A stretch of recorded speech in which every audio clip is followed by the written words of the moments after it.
That what you want is what you can do. What your soul wants is what you can do and are capable of. Look, I don't want to be a chef. I've never been interested in being a chef, but I know there's someone out there that's their only dream to be a chef. Why? It's what their soul wants to do. It's how their soul wants to create. And that is for them.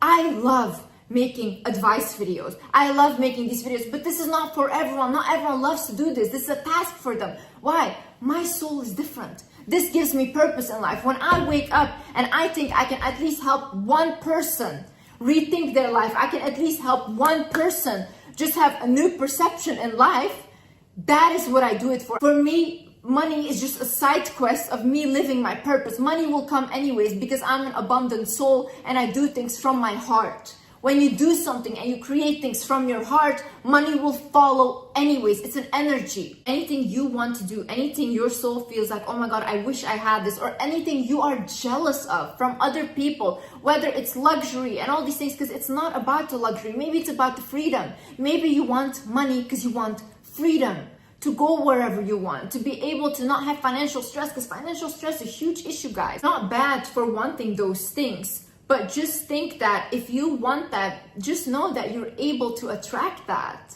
Once you put your heart into something, into creating something into this world, like whether it's a business, whatever you will create that can help other people, is something that God will bless you with money. Our soul is so smart and our soul knows things before we even realize. And oftentimes, even in my life, when something happens, I'm like, oh my God, I got a sign because this person said this to me before, or I saw this dream. And I'm like, my soul was already guiding me. Why did I doubt myself? Even when I was growing up, I used to constantly tell my mom, like, I don't want to do a normal job. I want to help people. And my mom used to often say, like, Liz, help yourself. What are you talking about? You know, it doesn't make sense. And to me, it also didn't make sense. But when I started my YouTube channel and I don't have a fancy equipment, I don't have anything like script or anything, I'm just talking from my heart right now. Millions of people found it useful and I helped millions of people with just talking from my heart. So my soul already knew what I was meant to create. I just couldn't figure it out or put it into words. Your soul is gravitating towards something, whether it's art, photography, sports, whatever it is, follow it. Your soul sometimes knows already because your higher self knows where you're meant to go and what is for your highest good. Also understand that your addictions are excessive energy looking to create. See, when you don't have purpose in life, or when you are not creating anything, or you're not striving towards anything or living towards anything, what will happen is your body will become depressed or it looks for a way to get the energy out of you. Now, what a lot of people that do is like they start drinking, or they get like different addictions, even sex addictions, because they think like, okay, like what else am I supposed to do with all this excess energy? But what your soul is trying to tell you is it wants to have purpose in life. Whatever you're fighting for, whatever you're passionate about, it wants to show that and it wants to birth that into earth. For example, when I had my binge eating addiction or my eating disorder, I was constantly eating, trying to suppress all my emotions. But what's actually happening is my emotions wanted to show. It wanted to come out, but I was suppressing them with food because I was like, at least I won't feel anything. But the minute I started to feel is the minute I started to become more and more successful, because I could use my emotions and transmute it into something that was my YouTube channel. And then another thing is transmute your pain and your emotions into power.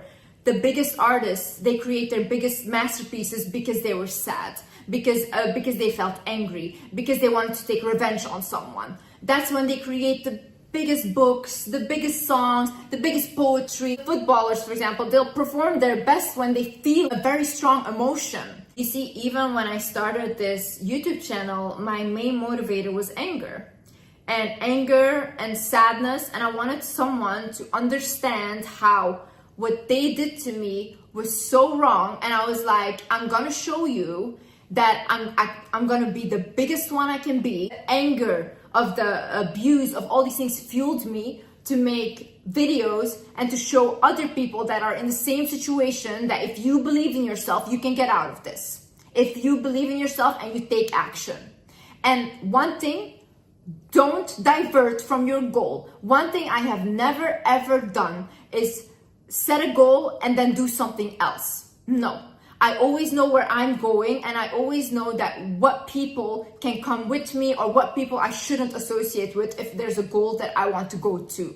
Today I am as powerful as I am because I used my anger and I used it for the greater good. I used it to help people. I didn't go abuse people. I could have done so many bad things with my life, and I chose the other direction. You have this anger when you have all these things. Like, I want to talk to abused children. Abused children, please listen to me. You know how much knowledge you have? You know how much people knowledge you have naturally because of what you have been through? If you write a book or if you write a blog or whatever, talk to people about what to look out for in narcissistic parents or narcissistic mothers or all these things. You know how well that will do? You know how much you can take all of that abuse and put it into something so that your abuser can see that he will never ever have control over you again? But get rid of that fear. Don't fear the person. You know what an abuser lives off, whether it's a partner, whether it's a parent, whoever, they live off of your fear. Once you stop fearing them is when they will leave you alone because there's no benefit anymore. Your fearful energy is what they're craving. You know, one time I was talking to a friend of mine and she was crying to me and she said, Liz, I feel so alone in this world. I feel so bad, this and that. And I told her, I looked at her and said, you know what, maybe put a video out there. Make a video because maybe in your loneliness, other people can relate because other people feel as alone as you. Not everyone has to have it together. Some people want just something that can sit with them and that can understand their emotions and that can say, hey, it's okay. There is no advice for you, but it's okay. Some people need people like that. So if you are someone like that, create that. Be there for people. If you have been bullied right now, start using all of that suppressed anger that you have and resentment and use it to become the biggest, best thing this world has ever seen. Make your bullies watch you and be embarrassed that they even talked to you that way or even treated you that way. I'm not good at it is a lame excuse.